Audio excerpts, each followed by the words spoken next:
Hello and welcome to the Rhythm Changes podcast. I'm your host, Will Chernoff, and this episode is sponsored by 12th Street Sound, a recording studio in New Westminster, and my favorite place to record and mix my music. Anthony Senarini is the engineer at 12th Street Sound.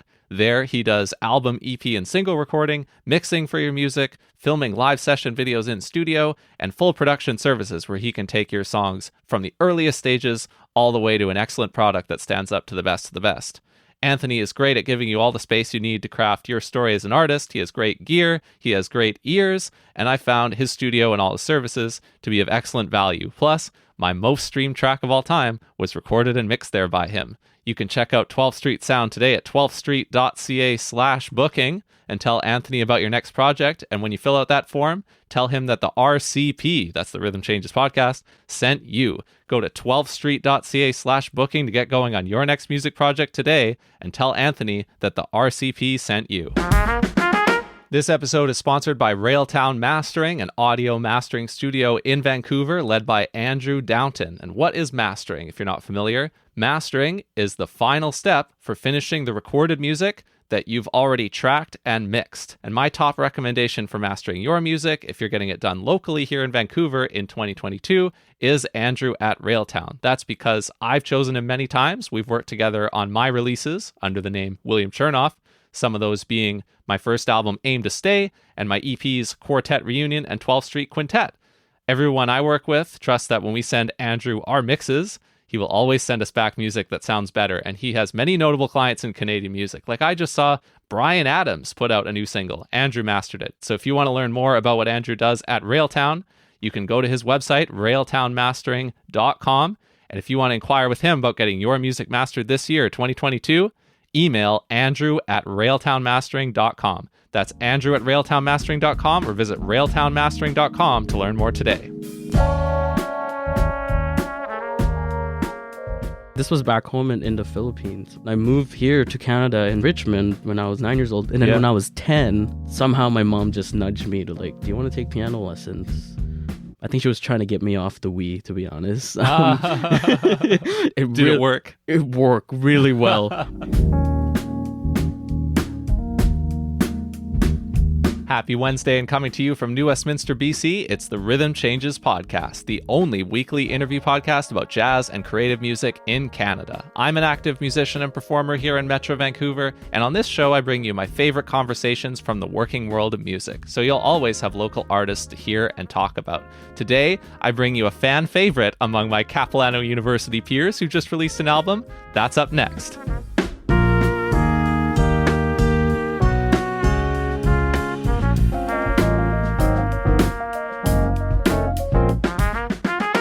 Our guest today is a piano player and vocalist who released his first jazz album, You Must Believe in Spring, on April 8th, 2022. For the album, he played 5 standards and 1 original composition, with RJ Abella on trumpet, Emilio Suarez on bass, and Seth Kitamura on drums. The quartet recorded at Monarch Studios with Dave Sekula, and you can find the album out now on Bandcamp or stream it anywhere. So please welcome to the Rhythm Changes podcast from Richmond, Jancis. Hello. Hello, how are you? I'm good. Spring is here. Spring is here indeed. Thank you for coming by. But it's funny because you were kind enough to show me this project when it was earlier in the process for you, and it was on the way to completion. And back then, it wasn't going to come out in spring. It was the fall of 2021, and you were getting the mixes done, and you were thinking about when you were going to put this out. And I agree that it's most appropriate that it did end up coming out here in spring 2022. But what was the journey like to actually deciding now's the time that you're going to release this? Yeah, well, there's several sort of phases where I went through in thinking about it. The first thing was doing it in the fall, kind of close to, when winter was going to enter and stuff. It gets quite gloomy sometimes and you get into the darkness of it. And so it'd be a nice sort of uplifting thing to release when you say that spring is coming and you must believe in it. Hence the song. And so I thought that would be a great message to bring around that time. But also, actually, it was supposed to happen like spring 2021 even, Okay. Like I really wanted to push for that, but there was a whole other stuff happening Actually, I'll get to the beginning of it. Was this started to be a possibility, you know, making the record and stuff. I never thought I'd do one, to be honest, but I've always wanted to record my stuff and get a portfolio out there. Really, that's what I was trying to work on. And I recorded first as a trio with the same band. It was sort of right off the bat. We didn't really rehearse. It was one of those free recording sessions that students from Nimbus. And so they just offered, you know, and I was like, cool, yeah, I'd be happy to record just for just for you, fun. Emilio, and Seth. Emilio piano and trio. Seth. It was like a piano trio. Was 2022. It's 2020, like November 2020, I think. Gotcha. Where I got offered that, and I just thought it would be fun to just record it, right, and to just have something, because I've been meaning to do that and been working a lot as a sideman and haven't done my own thing lately, and so I've been wanting to do that as a trio. And you know, with the pandemic and everything, it's really hard to find time and the right space to get a rehearsal in. And Right. so I thought, why don't we just go for it? You know, like what the greats did. I mean, you know, we're not the greats, we're not the greats, but we're trying to be like them, and to get, you know, at least half an ounce of their genius would be, you know, is already a blessing to have. But like, to try to aim for that, have that mentality and mindset. And so, yeah, we just went for it, and I thought the trio just clicked well, and I really like playing with them, and I can feel like myself when I play with them. So I liked it. And then months later, I was like, maybe this could be something bigger. And so we had some stuff that we've done, and Skylark was one of them that's already arranged. And I wanted to make it a quartet, actually. And RJ was a person that I've been working with since I was at CAP and I was in first year. So the both of us grew together as musicians. So he's one of the guys that I've just, you know, played with a lot as well. So I wanted to make it a quartet, and I was like, let's do it. Let's make it. And then really, on the other hand of that is that my friends were an inspiration to that. Like people like Will Clements, Alvin and Amber, all those people. I know those people. Yeah, you know those people, exactly. Even Justice Cote, Nice. His band Dante's Paradise. You know, I recorded like I think one or two tunes at their last record, but they've been inspirations to me, because it's like they've done this and they can do it, and it's sort of, I didn't think it was a possibility, and it's all about just investing in yourself and believing in yourself as well. Yeah, it was really thanks to those people as well that made me think that this is also, you know, possible. So thanks to them. And I knew Will and Alvin and Amber were connected with Dave, and so I just contacted Dave, and Dave was down. Like, I was just glad that Dave was happy to take us. He's an amazing person, and I was glad he thought we were good enough to record with him. And so it happened, and then it just, yeah, it's all just a matter of planning it and all that, which I'm totally bad at, because I'm the type of person who's doing one thing and then another thing, and I'm dabbling on all these things. Anyway, that's the whole spiel of how it kind of happened. So you're part of this Capilano University community that provides many, many of my guests, like Will, Amber, and Alvin, being all former guests on the Rhythm Changes podcast, and myself. This is how we all met. But I actually don't know anything about your pre-Cap journey. What drew you into this genre and this community in the first place? How you decided to get there coming out of Richmond? So what can you tell me about your journey up to the point when you got there? It was really my family that's been like the most supportive, amazing people in my life. That, you know, they just encourage me to do whatever. So I feel like it's really thanks to them that I can do this. All my siblings, they all played instruments, mostly cool. guitar and bass. My older brother was actually part of the reason why I started music, and because he played drums, bass. He taught me a bit of drums when I was like 7 or 8. I don't quite remember, but just doing 4 on the floor. Nice. Because I think we wanted to make a family band, you know, but we mostly do like popular music or whatever's, you know, the top 40 at that time in 2005. And your parents playing too, or just the kids? My dad plays a little bit. He's also like a big influence of mine. He just showed me all these Beatle records, and like I love listening to them, and so that's he's been a big part of my musical journey, and so he enjoys music a lot, and so does my mom. They've just been super encouraging, and this was back home in the Philippines where I grew up in, and and then I moved here to Canada in Richmond when I was 9 years old, and then when I was 10, somehow my mom just nudged me to like, do you want to take piano lessons? I think she was trying to get me off the Wii, to be honest. It was that tactic. And Did it work? It worked really well because everything just clicked. I just couldn't stop playing to the point when neighbors would complain about it. So I just had so much fun with it. And it was just classical piano. I really enjoyed classical music, and I played that a lot, and I did the whole spiel, the RCM, conservatory exams, whatever. Nice. And I did recitals here and there, and at 10, that's pretty old to start on piano lessons. Like in the RCM piano world, that's true. I mean, I didn't start playing until I was a teenager, but that's a whole different thing. It's a whole different thing, right? There's like, because I'd go to recitals, at 10 or 11, and then I'm playing with kids who are like 7, and we'd be playing the same thing. Right. It's so weird. But that never really bothered me as much. I just wanted to have fun and play music. That was really it. Me having fun and playing music. I think that was my parents' goal for me. I was really into composition. I wanted to compose stuff. Like when I got it, 14, 15, like I was addicted to Beethoven. My dad's like, you're so weird. Why are you listening to Moonlight Sonata? Like I would listen to not just the first all movements, all 3 movements. I would listen to it. I was addicted to it. I would do stuff like that and listen to it. But then that's when I found out that jazz had something more to offer. In grade 9, I joined jazz choir. So actually, my first jazz love was vocal jazz.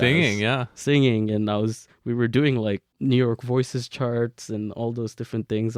We were okay, but we had fun, right? And so I didn't really know what jazz is, or really what is jazz. I still don't know. Exactly, right? But that was sort of my first exposure.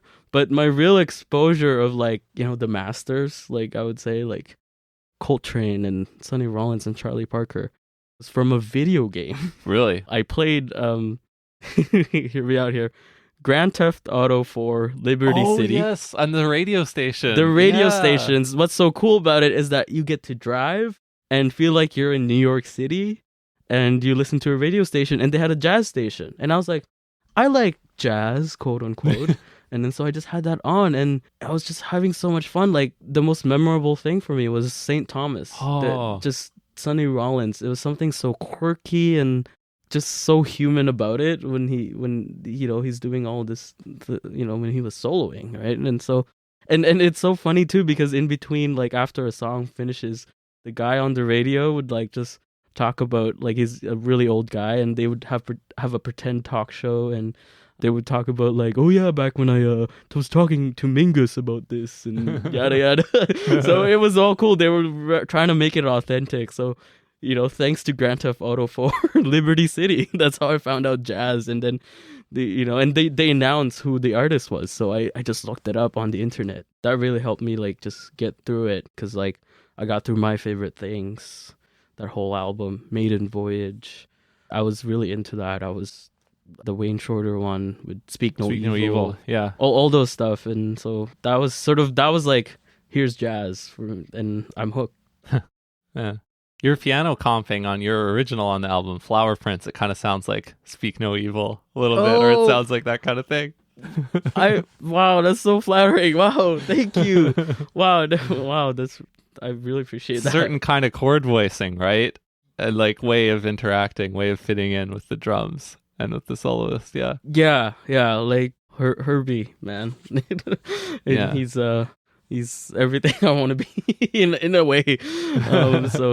Or his voicings with the Miles Quintet, right? Yeah, there's just the rhythm section interaction. I'm very like sort of like instigating something against the soloist sometimes. Nice. Like, obviously you support the soloist, but like pushing boundaries, like, oh, let's see where we can go to. And yeah, I get that from those players, I guess. That's because I like listening to them. So, well, I owe you an apology then, Jancis, because the only time that we have ever played together was here in New Westminster where we're recording today for BC Recovery Day on a rainy day in fall 2021. You joined me and Thad Bailey-Mai on trumpet, but we did not have a drummer, so I did not afford you the opportunity to have any fun. You just had to hold it down.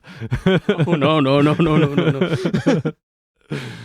that was a really fun gig, and I'm glad you called me on that, because I've been a fan of your compositions too, when I listened to them, and I was like, this is so cool, and so I've always wanted to work together. So, well, thank you, because that was right after that I became aware of you putting this album project together, so that was nice. I believe that was the first time we met in person, or the first time we really chatted, at least. First time we chatted, yeah. Do you remember the first time we played? First time we played? No, I don't know. What was it? It was it was a pandemic recording. Oh, what was it? It was Will Clements' Beautiful Love. Oh, wow. Yeah, we collaborated without ever seeing each other. Without ever seeing each other. I sent a video to Will, and Will also got us that gig, so thank you, Will. Yeah, we thank you, Will. Too. Yeah. But yeah, we each sent our own little videos to Will. He stitched them together, and I guess technically we collaborated, but it doesn't feel like it. Yeah, it doesn't feel like it, but I think I was the last one that handed stuff in, because I think I wasn't initially going to be in it, but anyway. So I heard your play, like I was comping to your playing and taking a solo which you're playing. So there you go. Yeah, that was fun. Nice. So that's how you got bitten by the bug for jazz from GTA, driving around and listening to that radio station. Yep. And already having that musical push from your parents. So then how do you get to CAP? What's the gap there, and what ends up bringing you there? It was kind of like a weird thing where, because in high school, we just had jazz bands, so I was doing a lot of the jazz stuff. And here's the other thing, not many people know, I was like 100% on the saxophone. Oh, hence why you named a bunch of saxophonists here, like John Coltrane, Sonny Rollins, right? Yep. Speak No Evil, Wayne Shorter, That all was the saxophone references, yeah. Yep. Throughout whole my high school life, I loved playing the saxophone, and all I listened to were saxophone players. Yeah, I don't know, it's crazy how I was going jazz saxophone all the way, and then just first year I came out as a piano major. But yeah, I was full on playing jazz saxophone at high school and all that stuff. And I guess what got me into CAP was, it was weird. It was a weird juxtaposition in my senior year of high school, where I really wanted to be this classical composer because I was still really into it. Still wanted to play jazz at the same time. That weird juxtaposition. And so I actually applied to UBC as a classical composition program. And it was actually a blessing that I didn't get in. Oh, so they turned you down. They turned me down, and it was a little more hidden, but it was one of those things that the puzzle pieces worked out together, because when I auditioned for CAP, everything sort of went well, and it seems like I was digging more of like what was happening there, and the people were there, and like doing my audition in front of Brad Turner, who's been an amazing mentor to me, and so was Dennis Essen. I got to talk to them. They were at my audition and told me about the program, what to expect here and there. And actually, another person that really got me there was actually Jason DeCudo. Yeah, he's my teacher. Nice. Who's taught me in grade 7 in my elementary band, and then in grade 12 he taught me in high school. And so he was a CAP alumni, and then he told me all about the program, and because he knew I was interested in jazz and everything. So he was another person that really got me there. That's sort of like where I ended up at CAP because of that. And then, first semester happened at CAP. That's when I realized everything was a blessing in disguise, because it was everything I wanted. So it clicked right away for you. You felt like it was great right away. Yeah, it was awesome. Yeah, like combo class, we got in. It was with Bill Kuhn and Rejan Marois. And then we're talking about, Blues by 5. This is where I want to be, because we're talking about these records that I was really into and loved. And we're talking about Red Garland. We're talking about, Sonny Rollins and all that stuff. So yeah, that's cool, because sometimes people come in.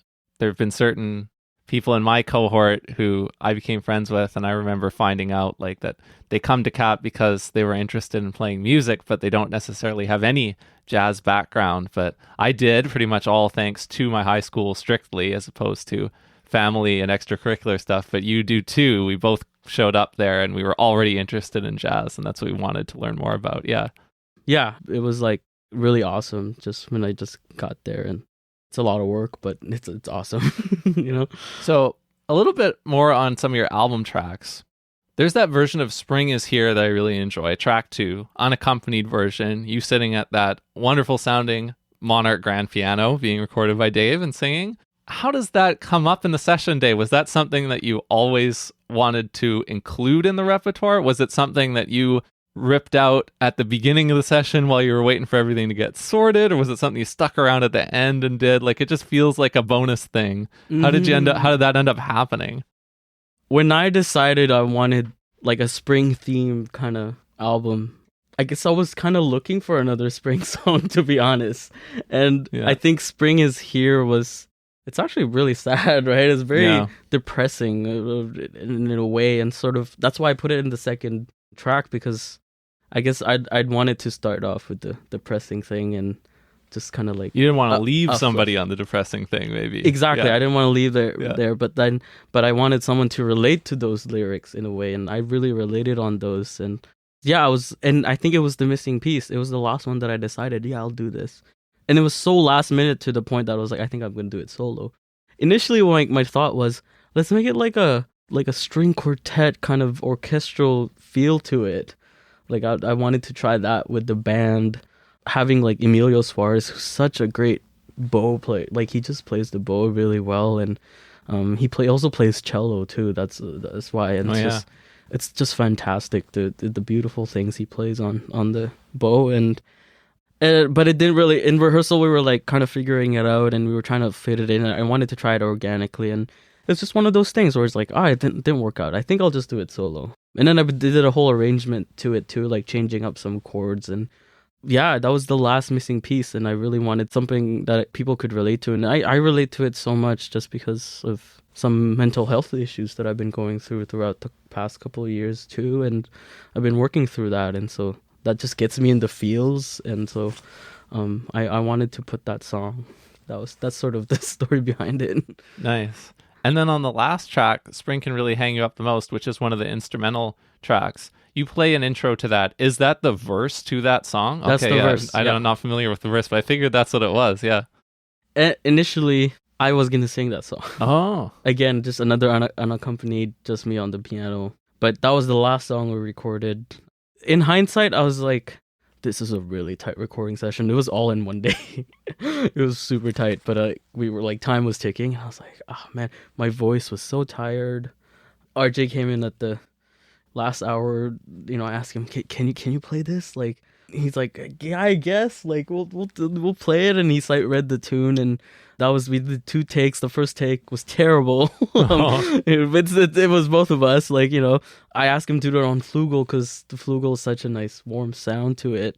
When you play flugel, at least from what I heard from RJ, and I guess trumpet players can agree to this, it busts your chops like a lot more than the trumpet. So RJ was like, no, I think I'm gonna play this on the trumpet, and so it was just perfect. His sound was, he's always had an amazing. He has an amazing sound on the trumpet. So when he plays those first couple notes, I was like, yeah, this is it. I don't need nobody needs to hear my voice again. So let's have it here. So that's sort of like how we did it. But I wasn't gonna put it as the last track just because it's another sad spring song, to be honest. Especially if you are singing it, then you've got the lyrics, so maybe that blunts it a little bit and makes it work, right? If it's just an instrumental. Exactly. Yeah. The instrumental part, it just had that warm, embracing feeling, like it's the end credits of the movie. And so that was sort of the idea of it. Sounds like maybe before you might have been thinking that There Is No Greater Love would have been the last track or something to leave people on an upbeat mood. Yeah, more in an upbeat mood. Yeah, definitely. Yeah. But I think it's nice to end on a calm feeling after all, because it's kind of goes up and down. and if you end on No Greater Love, it's just all the way up, right? It ends on very up. Yeah. There's no spring connection in that song, is it? That's the only one that doesn't have a spring tie-in? Yeah, that's the only one that doesn't have a spring tie-in. I just love playing that song, to be honest. It's surprising that you said that it feels more like a bonus track was Spring Is Here, whereas I think of that song, There's No Greater Love, as the one that's more of the bonus track, because it was just like, I really just wanted a song that we can just is wank an appropriate word for this or Sure. I don't know. It has a musical like meaning. yeah. No, I know the musical meaning where we can just have fun. But I just wanted like a song where we can all kind of just have fun and all that stuff. And it's just a tune I was just working on a lot. And yeah. So Nice. that was the idea of it, at least. Well, I really enjoy that this album's out here in the world. I was really excited over the last couple months to look forward to it coming out. So it's great that it's out in the world and I enjoy it. I know that we were talking off air before we started doing this about some stuff you have coming up. And unfortunately, you're going to have to wait with the presenters to announce those things. So we're not going to announce some of the performances you'll be doing right here, right now. We'll leave that up to them. But I would want to close, if we can, with another thing that you're working on. You also have a quintet that has history at CAP, where it's not quite the same thing as the quartet with vocals that you presented on this album. So what is this other group of yours? Who's in it and what's it like? So this quintet has been cooking, I guess, since I was in third year. It was technically on and off. It hasn't really launched per se, but it started out as an idea with RJ. Like, RJ has been just one of my musical collaborators in like a while since I got to CAP, and we just shared a lot of music together, and we just had that love for late 60s of Miles Davis quintet, and so we love that so much, and we love playing music that is sort of similar to that, the post bop kind of thing. And I think ever since I was in like grade 12 or first year, that was a dream band of mine, to like just play something like that, to do music similar to that. And so really, if we look back, way before, I'd never think I'd make this first album like this. It would have been like the quintet, to be honest. Gotcha. but things change, obviously. But this quintet I've been wanting to run because like I've been writing tunes like kind of similar in that style, and a big inspiration for me is Wayne Shorter, actually. Just his music and the way he thinks about life and everything, philosophy. True. Another sax player. Staying true to your roots. Yeah, literally. So I just wanted to make a band similar to that. And then Clem Pytel, who's another amazing drummer, we've shared the same love for it too. And I know he loves to do the Tony Williams stuff, and so we just like talking about it. Like, we love 7 Steps to Heaven, we love Miles Smiles, Nefertiti, especially those 3 records. I think we were like really addicted to it. So we just talk about that a lot, and we're just like, let's do stuff like that, like similar to that, not exactly that, repertoire. I mean, some of that repertoire. So we're kind of working through it, and then Emilio was another missing piece, and I was like, let's have Emilio on board. And then a younger player, Erica Chow, I invited her to play with us, and it just worked out well. And I've been writing more originals lately, actually. So I have more original music that I've been wanting to launch, sort of Wayne Shorter inspired music in some ways, I would say. So that's what I've been. Yeah, that's the quintet. So yeah. Nice. Well, I'd say it's pretty cool that you got this album, You Must Believe in Spring, out with a different concept while it really meant something to you and while you were really in it, because now you've done that. Now you can move on to the next thing, and this old thing has been captured, So it works out. Yeah, I think it just works out, and everything happens for a reason, and everything happens in the right place or time, right? So yeah, it's just a matter of believing in yourself and believing in spring. You got to bring it back to the theme. Yeah, bring it the memes, man. So if you, the listener, are not following Jancis on Instagram or on Bandcamp, you should be doing that, because then you can keep up with what's coming in 2022 with this quintet. But until then, you can continue to enjoy this album. And I will say this, I said this to you before we came in to record. I want the listeners to know that I've been so impressed, because Jancis' album release, if I'm just thinking about my little bubble, the people whom I follow on social media as Rhythm Changes and who follow me, this has been one of the most anticipated album releases of the year in our local little community. And a lot of people are showing Jancis a lot of love. It is well deserved, and I really enjoyed your album. So thanks so much for coming and chatting with me today. Thank you so much. I really just appreciate it. Thank you for listening to this week's episode of the Rhythm Changes podcast. If you enjoyed it, I invite you to sign up for the free weekly article that I write. This week's article, available now, is about Dean Thiessen, a local pianist and composer, and his big band debut concert coming up at Brentwood Presbyterian Church. After you check that article out, you can sign up for future editions of the free weekly article right on our homepage at rhythmchanges.ca. Sign up for the free weekly article today.